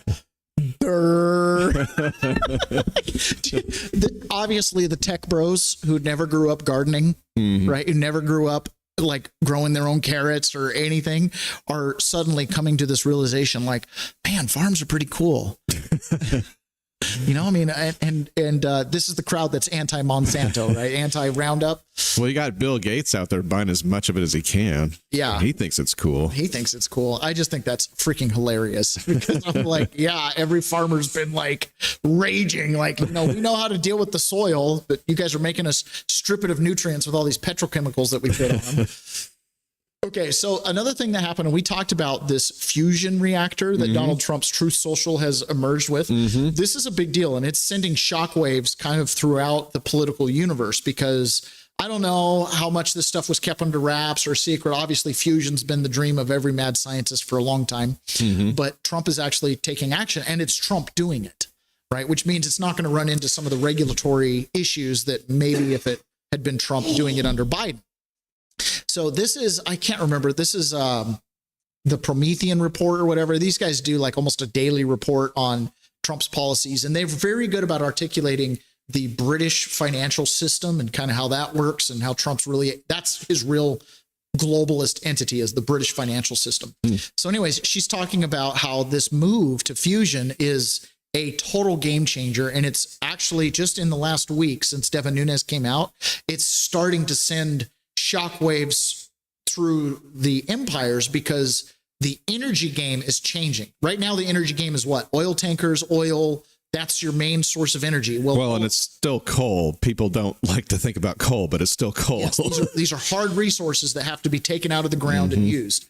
And with this infinite energy from fusion, all of a sudden, you don't have to dig up as much coal to feed all these robots that Donald Trump plans on hiring. Donald Trump on Thursday did something the globalists have dreaded for 50 years. He bet his name and his company, Truth Social, fully behind developing commercial fusion power. Truth Social is now merging with a fusion energy company, TAE Technologies, to produce the first commercial fusion reactor. Like Sputnik in the 1950s and 60s, this is the new space race. The nation that wins the fusion race will wield enormous economic and military power and dominate the entire next century. Here's Devin Nunes, the CEO of Truth Social and the head of the president's Foreign Intelligence Advisory Board, talking about it. The mainstream media is, of course, belittling this. They are telling you that President Trump has already lost the 2026 midterms. But, folks, he's only been in office for 10 months, and he's reversing decades of economic rot. And in his Wednesday speech, Trump roared back like a lion concerning prices and affordability. We're poised for another economic boom, and that boom will be fueled by fusion, and Trump is betting everything on it. It's the key to how you build the economy of the future. It's the key to how you build the economy of the future. So simultaneously, and this is what the majesty of Trump is he's got everybody kind of off balance. All of his enemies are off balance. On one hand, he's drill. On the other hand, you've got fusion coming online. On the other hand, you have AI and robotics that he's fully behind. On the other hand, he's closing the border and sending out the illegal immigrants. On the other, he's fighting on every front. Is he winning on every front? Some days it doesn't feel that way. I mean, some days you do feel a little bit down in the dumps, especially on the social things like Epstein, right? But for the most part, he's making huge strides. One of the things that has been going on, obviously, they've been going after Venezuela, which prior to Trump coming in, Venezuela was like an afterthought for people. Only a few hardcore people can remember Sidney Powell and Rudy Giuliani talking about Venezuela with the Dominion machines, right? But now we're understanding more clearly their role in the worldwide cartel setup and how they operate. Well, you've also got the Mexican cartels. The Mexican cartels do a lot of the drug smuggling, clearly.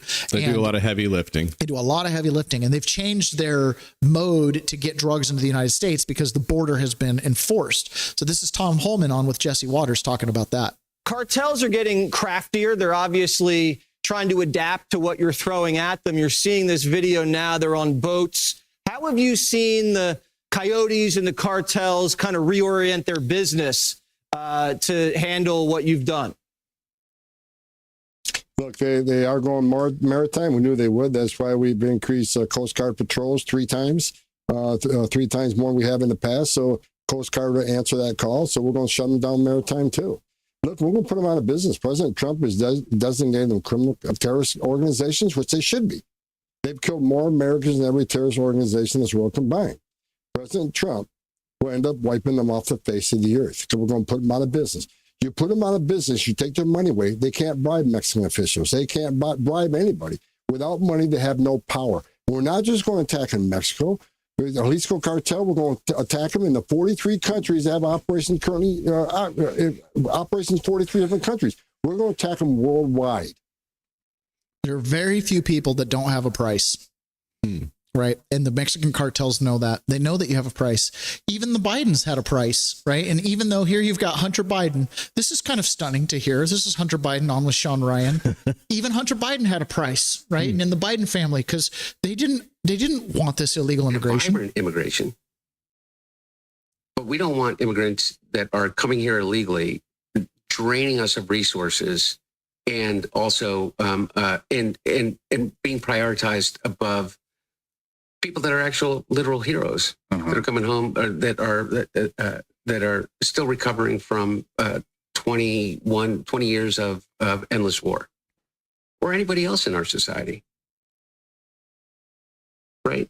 But everybody's talking about a vibrant. Oh, so even the Bidens were against illegal immigration. I wonder how much they had to get paid to let the opinion set aside for 4 years. It's kind of stunning. Oh my goodness. We'll skip over this, but DeSantis was asked about, illegal or migrants. Actually, we're going to play this because he's asked about migrants, and he makes a clarification here. And this is important for us to understand. When you're talking about illegal immigration, it's no accident. News Channel 4 here in Jacksonville. I just have 4 questions. One, Florida is home to hundreds of thousands of undocumented immigrants who are working in areas. So the federal government has made clear that the statutory term, it's not they're illegal aliens. That's the statutory term, and that's what it is. And I think it's to try to water down. I mean, like undocumented, it's like if I get in my car and I forget my wallet, okay, I don't have my document on me, like my driver's license. But I mean, I still have a right to drive. I just made a mistake. This is intentional to come in illegally. And it's not just a question of missing a document. It's a question of, you violated the law that were very clear and knowingly, and with the help of the cartels in many cases. Hundreds of thousands of illegal immigrants who are illegal aliens, if you call it, who are working in areas of agriculture, farming, construction, hospitality. I'm just wondering, once we start to see, the significant roundups of these people, is there a plan in place to help those industries, to prevent those industries from experiencing true hardship, financial hardship? So here's what I'd say. They made the same arguments on 23 when we did our immigration. Cayenne wrote, we did E-Verify. When any of those industries, when they hire new people, they've got to verify their immigration status. Otherwise, they can't work. And people said, you are not going to be able to. Yeah, so that's good.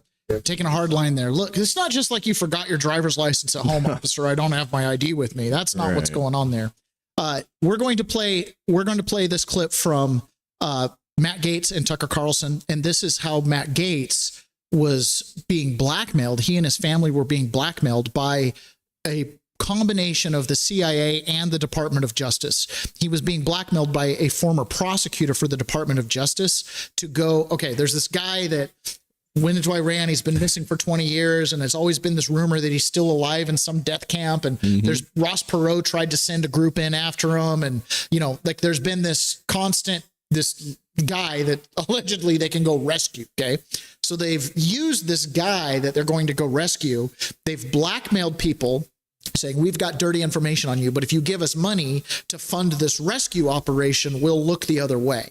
Right. And this has been an ongoing scheme that they have done a couple times, and the Gaetz family saw through it. So we're going to hear Matt Gaetz talk about that. The guy who did it was a DOJ official, actually did go to prison. Okay, because Matt Gaetz would not back down. But this instance is what led to the Matt Gaetz ethics investigation, which then they tabled, right? And then Matt Gaetz resigned, and people have tried to slander him, saying he was with underage girls, blah, blah, blah, blah, blah, blah, blah. It all starts from this right here. So we're going to take a listen to this, and then we're going to do our raid, and then we're going to jump into private. Okay, so those of you that are sticking around, the show that we're going to raid today is well deserving of the raid. She literally has one person watching right now. Okay. In fact, why don't we go ahead and do the raid right now? Because we have enough people in the chats that if we do the raid right now, she is doing a cooking show. This looks like a mama, big mama. I don't know who she is, Dana TV, but she's doing a cooking show. And we want to go in and say hi to her. Okay. She's working on her own right now. Looks like she's making some beads or something like that. So please go in and say hi to her. Try to do something to make her day. Yeah. Do something to make her day. Go in there and say hi to her. Okay. Go ahead and hit play there. We got to confirm. Confirm. Oh, this is going to be great. We're here. And to say hi.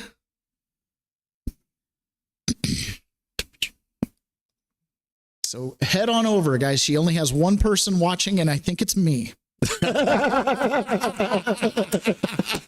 that's the best. Yeah. So please go on over and say hi to her.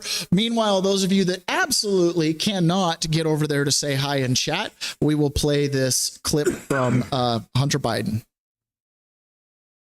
For us, the shocking moment was when my father, who's a prominent person in our community, got outreach from someone he had never met that said that there were pictures and images of me with underage prostitutes, and my dad needed to meet with these people right away. And so my dad, somewhat surprised and concerned, goes and talks to these people and says, "What in the world are you talking about?" And they said, "Well, Mr. Gates, we need $25 million from you to go and rescue a spy that is being held in Iran.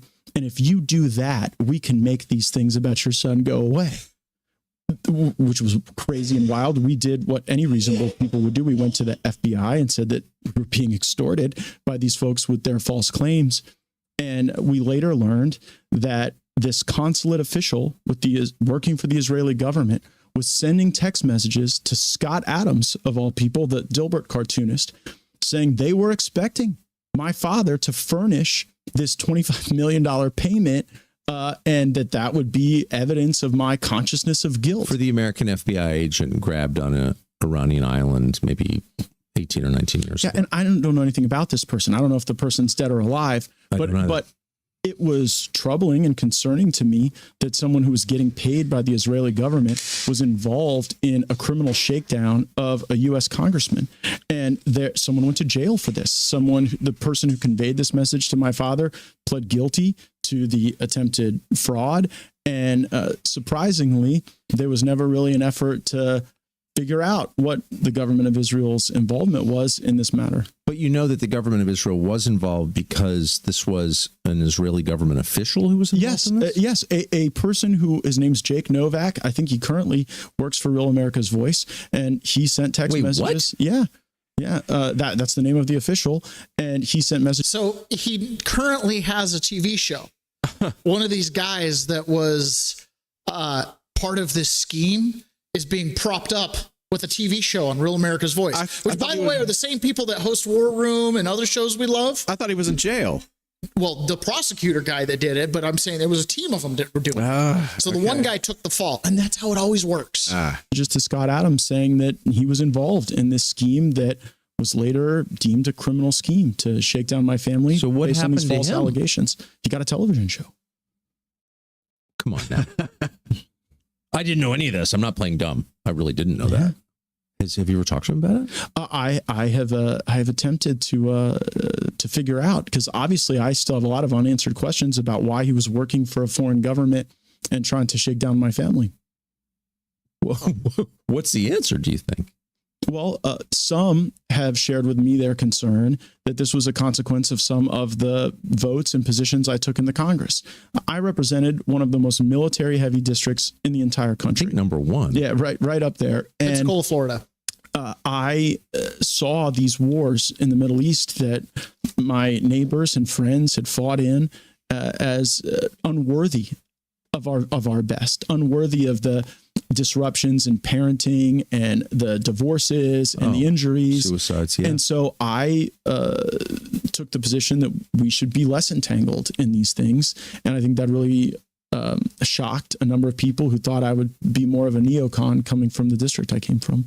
And I think that, that with like the Israel influence operation, it's always fire and ice. It's always outreach followed by consequence, and then outreach and then consequence. Even to this day, there was someone who just appeared and offered to pay me a bunch of money to go to Israel and give a bunch of speeches. And, you decline those offers when you don't feel they're appropriate. And then lo and behold, it's like Greenblatt on the other side of the operation calling you an anti-Semite. So I'm unable to listen to the audio here. Actually, this is our show that we went and raided. Guys, look at them. Look at them. We bling them. We bling them. Oh, she's doing like Fabergé eggs. Tool. Just water. Let's dip it in water. Let's see if it's water helps. Wow, it's pretty detailed. Yeah, I followed her because you have to, man. You have to support the little guys. Where's she at? I don't know, but she's making some amazing art. Bling. It is so cool. Yeah, it's amazing art. You have to support these guys, right? She had one viewer, and I'm pretty sure it was me. Oh, check it out. Pony Boy's in the chat. I know, right? Oh, dude. I know. Look at these are all look at these are all our people. We totally made her day. She had nothing going on here. I love it so much. Yeah, Rumblebot, today's recipe, strawberry tarts, Bavarian cream cake, and butter gummies. And wow, that's food. I can't eat that. That's a work of art. Get well, Morning River. That is so cool. Well, that's what we did today. Hopefully we made her day. She's rolling with more people than we are. So thank you guys for being over there and watching that for her. That's really fun. I'm just gonna leave it streaming on in the background here. Okay, so one last thing. So as you can see, Matt Gaetz, right? He gets accosted and they set up this entrapment scheme, and it kind of was the end of his political career. This is the first time I've heard of this story. Really? Yeah, I didn't know this happened. Oh man, it was like the thing. Like, I mean, I knew that he lost his position, and I knew about the assertion about the underage girls because that's why he had to go, but I did not know that his family had happened to him. Matt Gaetz. Oh my God. We'll mute that. Okay. Yeah. Matt Gaetz was, one day he just comes out on the steps of the Capitol, holds a press conference and goes, my family has been bribed. They've attempted extortion. They want $25 million from my dad, or they're going to release footage of me that's not real. Ugh. And they want us, they want us to go rescue this guy in Iran. Palula whistle. And then he named names. That put, all of a sudden, the DOJ was in this position like, oh, we're on our heels. They got caught. Now, it wasn't the DOJ. It was a former prosecutor that worked at the DOJ. But if anybody knows, once you have a key pass, you kind of keep it. And so they ended up putting the guy on trial, and he pled guilty. And I don't know, a year or two in jail, or so. I don't know what his whole sentence was. But that is what created the ethics investigation, which then was just political fodder because... I mean, listen to what he just said. So you got to sit in jail for a year, or you could have got 25 million. I think the juice was worth the attempted squeeze. Yeah, and I don't know the exact sentence, but still, that's the game they play, right? Now, Hunter Biden was on with Sean Ryan, and he had some interesting things to say about the Hunter Biden laptop. This is bullcrap. Okay, so just so everybody knows here, I'm playing this because it's important to hear. It's not true. Okay. It's not true. Oh, that's, he says it was a bad thing to take the job at Burisma. That's true. But because it opened his family up to be called the Biden crime family. Well, the bribes did that. The bribes were a big This was just one of them. But this is Hunter Biden claiming that the laptop was fake. Now, keep in mind, 51 intelligence agents said it had all the hallmarks of Russia disinfo. So they covered for him. So when he's doing this here, he's leaning on them being like, this was all an op against me, not that my crackhead ass dropped off my laptop at a repair guy's shop and then forgot about it because I can't recall ever dropping it up. I know people on crack tend to forget the things they did when they were on crack. You know what I mean? But go ask the wife of a crackhead. She's like, he doesn't remember half the shit he does. So what I can tell you about the laptop is that there is no laptop. That's bullshit. What was provided out there, there was no fucking laptop. There is an actual physical laptop that somebody had, but the guy that said he had the laptop, the existence of the search for the laptop came before he was even a twinkle in Rudy Giuliani's eye. There were people, talk to Lev Parnas. Lev Parnas literally went to Ukraine to get a laptop from Dmitry Firtash. Lev Parnas is one of these characters that ended up being a double agent without knowing it. He was working for one side, and then the other side came and they offered him some money, and he thought he was part of the other side. So he ended up like spilling the beans to both sides what the other sides were doing, and then went to jail. Okay? He was like an accidental double agent. To get a hard drive, Hunter Biden's hard drive from Dmitry Firtash and Andrei Derkach in Ukraine. So he's right. They had more than one hard drive. In the Hunter Biden laptop, there's a video of him complaining to a Russian prostitute that other Russians had come in after he was with another Russian prostitute and taken his electronics out of the room. Okay. So yes, there are multiple Hunter Biden hard drive laptops floating around the world. In Austria. 4 months before John Paul McIsaac nobody ever existed. And so what they did is they cobbled together stolen, concocted, fabricated mishmash of digital information, largely which is, thousands and thousands and thousands of emails from 25 years. I mean, no laptop could have held all of that. Yeah, and so what they did is they put it all together, and then they talk about it. I mean, John Paul McIsaac, who is literally blind, has there's no videotape of me ever dropping off a laptop. There's no, so whatever. You never dropped off a laptop? I have no recollection whatsoever of ever dropping off a laptop to John Paul McIsaac, to his shop. That's and so how what he did though, because he's just going to blame it on being on crack. I have no recollection ever of doing it. There's my signature, right? But there's no security camera. Well, maybe he didn't have a security camera. Maybe he's schizophrenic. Maybe, the security cameras overwrite themselves every 30 days. And until you missed your bill 90 days later, he wasn't expecting to have to review the tape. Let me just put it this way. Say I did. Say I took my laptop in to get repaired. Okay? And you're John Paul McIsaac, and what he says is he reads and he goes to repair the laptop, but then he starts to read the files in the laptop, and he reads a file and he sees files about Burisma. By the way, a board of which I'm on of an independent private Ukrainian company in which I am a board member doing corporate governance.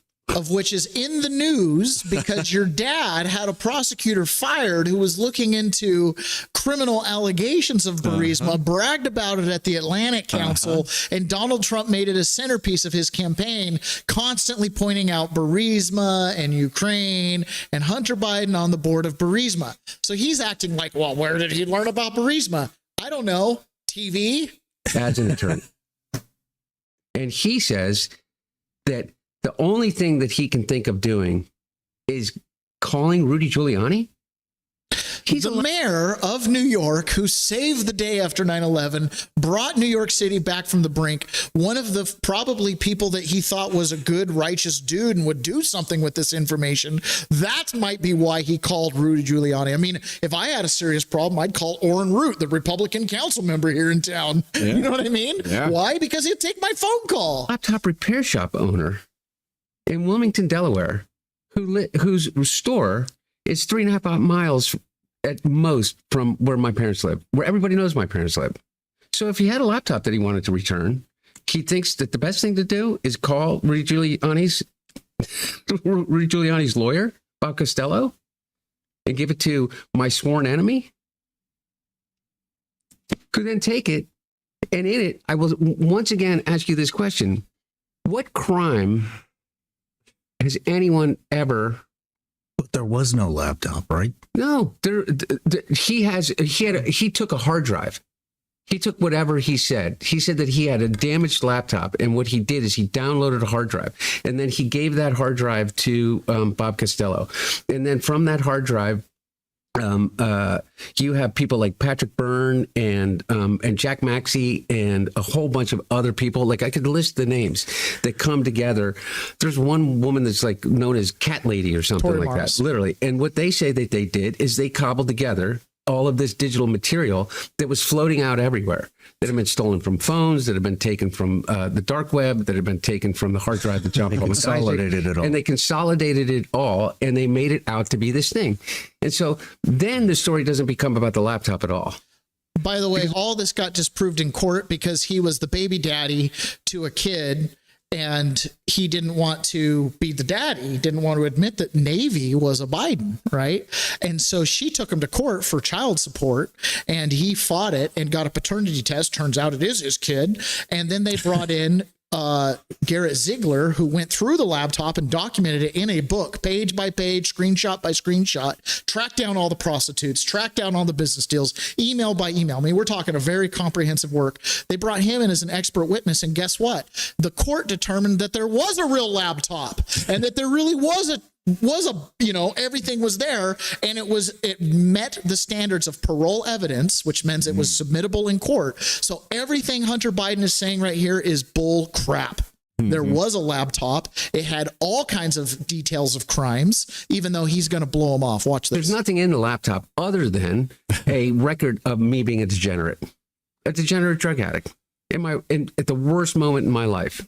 At the worst moment of my life, of people clearly, me not taking selfies, of people clearly. There's plenty of selfies. Taking pictures of me in the rooms that I found myself in, smoking crack, doing drugs, doing whatever. Nothing illegal. Nothing illegal, though. Just prostitution, human trafficking, smoking crack, pay to play, bribery and extortion, tax evasion. Okay. Yeah. Nothing criminal, other than obviously drug use. Oh, but that's the topic of my book, Beautiful Things, right? Is my recovery from drugs. What other people would think is, abhorrent behavior. I mean, whatever. Having sex with women. Whatever. And so they take that, and then you can say whatever you want. No one read the stories. When you put me naked on the front page of the New York Post over and over again with a crack pipe in my mouth, it becomes like gold. Mine said it was the most read, the most followed story in the history of the paper. Wow. She's written and sold 2 best-selling books based upon that. It must suck to be Hunter Biden. Yeah. I think that's interesting, though, just the deflection. Oh, it was just girls. It was just, no. That's not really it. It was just girls, drugs, depravity. Girls, drugs, depravity. But then you get into the emails. And the emails is where it's at. Yes. That's where it's 10% The hard for the big evidence. guy. That's where he's complaining to his siblings and his kids about how dad takes half of his money and all this. It's just lays it all out there, the Biden crime family. So I thought it was kind of interesting that he took a crack at Sean Ryan. I felt like Sean Ryan didn't do a great job at No. So there is no laptop. Like, okay. Oh, let's just let that roll. Okay. Yeah, at least he's on the record. All right. We need to jump on over to private. We are going to be talking about the thing I didn't want to talk about anymore, is a little bit of Epstein. We do have some news on that front, some more commentary. And we're going to hear from Matt Gaetz again. And so we're going to jump on over to private, and we've got quite a bit going on over there. So if you can join us, great. If not, we'll see you again tomorrow. Bye. All right. Okay, so let's get this out of the way. This is Joe Scarborough at MS Now, and he